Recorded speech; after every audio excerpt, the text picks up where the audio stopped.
If you're a founder of a clothing brand, you're probably making some of the mistakes we're going to talk about in this video. We work with hundreds of brands. We work with hundreds of startups throughout the years through Desinder and Apparel Entrepreneurship. And today we're going to cover 13 mistakes that you most probably are doing if you're launching your own brand in this startup phase. So the first mistake we're going to talk about is that we see founders, they don't do enough market research, or they even think it's unnecessary. But you need to do some kind of market research. You need to see what's out there in the market. You want to see if there's a gap and if there's a demand for your products. Because it's so many times, if you do just this basic research, you will find out that there are many brands that do similar things that you do. So then it forces you to do something with your brand that makes it more different than others. You want to differentiate yourself from other brands that are already out there on the market. Many founders also don't see the need to be their own customer. This is actually a huge mistake, because if you're your own customer, you understand the needs of your product. And hopefully you do have a product with a solution that you're solving in the market. And if you're your own customer, of course, you're going to understand what your own needs are. For example, if you're creating an activewear brand and you know exactly, if you're doing a yoga brand, for example, then you know that, yes, I do need this type of material with this type of stretch, with these type of seams. Of course, you're going to know how to use that product. But if you're not your own customer, then you won't understand the most basic needs of the products and also what the problem you're trying to solve with your product is on the market. So the third mistake we're going to talk about is not creating a business plan. We see many founders, they come up with this fantastic idea and then they're eager to get started. So they kind of skip this phase. But when you create the business plan, it forces you to answer the tough questions about your business, how you're actually going to reach the market, what's the market gap, what's special with your brand. You have to force yourself to answer these questions early on so you don't stumble on them later in your business. So even if you don't want to write it down, do it some other creative way, but start with a business plan. And when it comes to the business plan, you don't have to write this 100-page long essay. It can be a couple of pages. It can even be one page. The main things that you need to focus on: what's the problem that you're solving in the market? Who's your customer? What is the niche that you're going to cover? And what the positioning is of your brand. Another mistake we see founders make is that they don't have a launch schedule.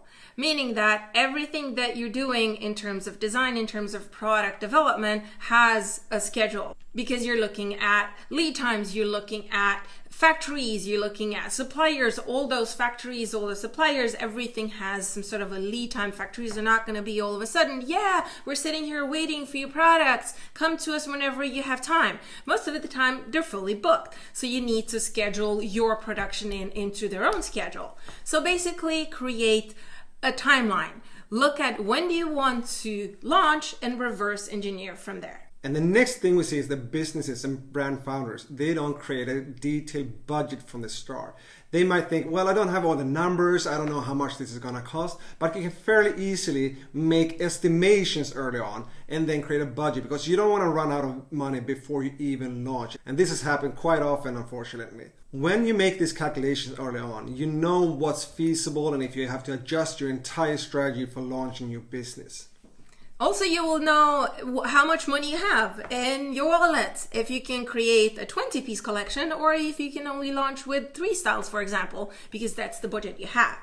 And also, one thing we want to say is that even if you set a budget, most probably you will have to at least double that, because that's where it's going to end when it comes to marketing, when it comes to your sales material, when it comes to maybe it's not enough to create only prototypes, maybe you need 4 prototypes, etc. So yes, you will need a lot of money, but of course, the fewer products you're going to create, the less it's going to cost you.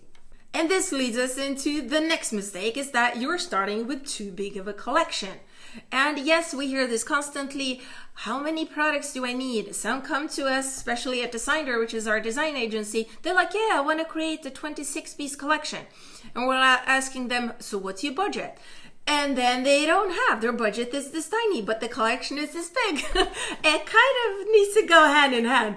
So again, you do not need to start with an entire collection. It's a true story from when we started our first brand, Sanaya. Our collection had everything from jackets, mid layers, base layers, bottoms. It was a full range collection. And when we entered the market, basically all the buyers just wanted to buy the outerwear.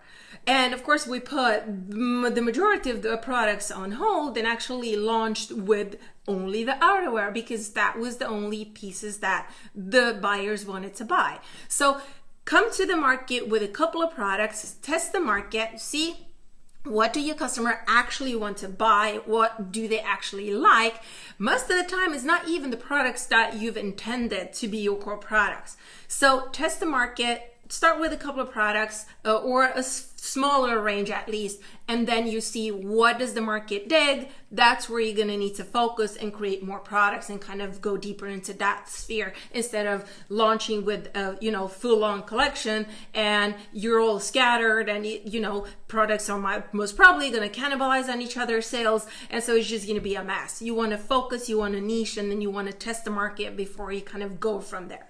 We also see brands launch without a price strategy, and you need a price strategy in place so you know that you have enough margin to cover your costs and expenses. You want to make a profit from the start and not just wing it. If you wing it and you see how it goes, then you will run out of money pretty quickly. So you have different strategies. You can go based on the cost price of the product. You can go for a premium strategy. There are several ones, but have one in place so whenever you do the product development and you look at fabrics, you look at the factories, you know if this is within your strategy and within your budget.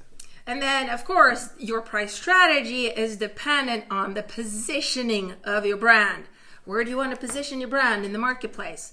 This ties back into you doing the market research. And this ties into the next mistake, which is that you're having wrongly priced products. So what do we mean with this is that your price needs to affect the product that you want to create in terms of the quality of materials, in terms of the features, in terms of what it's supposed to do, etc. So do you have enough margin? Do you have enough, enough quality for it? Let's say you price your product, you make it really cheap, but then your positioning as a brand is high price. This is not a match. The same goes the other way. If you have a really high priced product and then you also have really high quality on the materials and everything in the product development is really expensive, but then you don't have enough margin so you can take back and invest in the business, then that's also wrongly priced product. So basically, even if you have a great strategy, make sure you have the right prices for your market as well. So let's dig into this one. And this is a quite common mistake that we see. That's that founders, they look at competitors and then they think it's safer to copy what they are doing. They see, okay, they've already done this, I will do it exactly the same. But what will happen is that you will just be number two. You will copy them, but they have paved the way and they are the brand leader or the market leader in that position. And also, you never know what their strategy is. You don't know the quantities they have. You don't know what they have negotiated in order to make their brands work. So you're copying something that you actually don't know how it's working. You can always look at competitors. You can look at other brands. It doesn't have to be another clothing brand. It can be inspired, but you have to do something on your own. You have to make your brand unique in order to stand out. The most important is to stay clear to your concept, what you're trying to achieve, what your bigger goal is, what problem you're trying to solve, and who your target customer is. That, if you know this, plus your vision and mission and your values, this is enough for you to create something extremely unique. We have a metaphor for this. It's like there's hundreds of thousands of millions of chefs out there. And basically, many of them have the same recipe. But in the end, the meal tastes different. So it's for you to create your own recipe with your brand. What values, what ingredients do you put in there to create your own thing? Of course, people are doing hoodies. Of course, people will have the same price points. Of course, you might find the same materials as other brands. But the exact ingredients with the story and the problem you're solving, and the exact product with the colors and your story, that's going to be completely unique to you. So focus on that instead of looking at all the other brands and trying to kind of copy everybody. Mistake number 10 is that you're doing this to get rich. Well, hopefully you want to get rich and be successful, but that shouldn't be the only pure reason. No, because if this is your only main focus, it'll be really hard, because starting a brand should be your long-term thing. It's not going to happen in the next 6 months or the next 1 year or 2 years. Hopefully it will, but you're looking at this for a period of time. And if you're only looking at, when do I get my ROI? Do I get my ROI? When, how much money am I earning? And am I getting in? Then this is going to kind of take away from the focus of creating a really good product, of, satisfying your customers, of making something unique in the marketplace. And yes, if you're doing that, then the money will come. But if you're starting with, I want to earn money first, it's going to be hard. You want to shift the focus from the money to the product and the business. And making your customer happy, super happy. And the next mistake that we're going to talk about is a big one. The brand founders, they don't figure out what's their why. Why are they doing this at all? And having a why is like having a guiding star through when running your business. Whatever you do, whatever decision you make is gonna be based on your why. What's your purpose for running this? And we just mentioned, if it's just money, well, be it. But then every decision that you make is just to make that earn as much as possible. And probably it's not gonna be the best product you're gonna make. For example, when we launched our brand, our why is to create the best traveling gear and the most versatile products there were. And actually, we wanted to create this concept to satisfy our own needs, because I'm a former national athlete, so traveled the world and hated to pack everything for competition, for training, for, everyday, whatever activities. And so wanted to combine garments that kind of had the same features that, something to be active in, but also that worked for everyday life. So we wanted to create that mix. And that was our own needs. When you know your why, it's easier, because then this is your kind of, your drive, but if you're constantly, again, looking at what everybody else is doing, or if you don't know why you're waking up in the morning, what the problem is that you're trying to solve, then it's going to be really, really hard. And also your concept is going to be really like, wah, wah, wah. Another extremely important, we kind of touched a little bit on this earlier, is that you do not know your core values for the business.